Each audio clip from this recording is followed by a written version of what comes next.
C'est une chancelière allemande au ton particulièrement pro-européen qui s'est exprimée mercredi à Bruxelles devant les eurodéputés.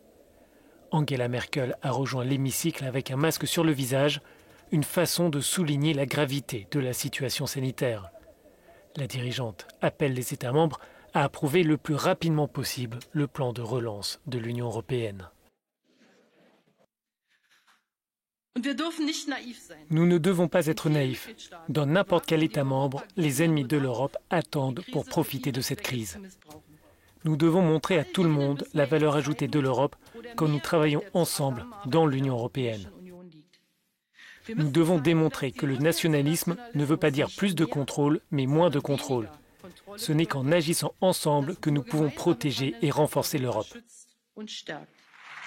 Une large majorité de groupes politiques soutient le programme de travail de la chancelière allemande au cours des 6 prochains mois. Les députés veulent même aller plus loin. Certains souhaitent conditionner l'accès aux fonds de l'Union au respect de l'état de droit. Aujourd'hui, de trop nombreux dirigeants européens continuent de torpiller ce projet et tout ce qu'il représente. Et le parfait exemple est Viktor Orban, qui d'ailleurs est membre de votre famille politique, mais il n'est pas le seul.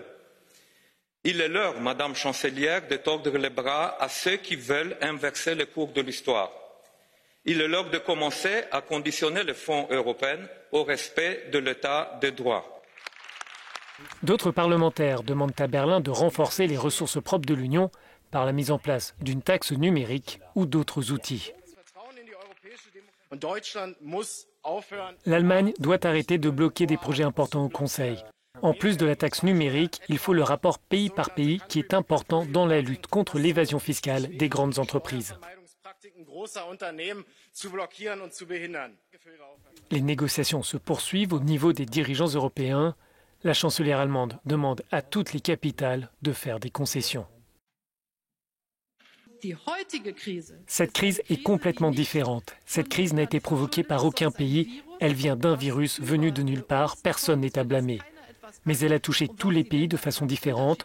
Lorsqu'une chose pareille se produit, nous avons besoin de réponses et d'instruments totalement différents. C'est pourquoi je demande de soutenir le plan de relance.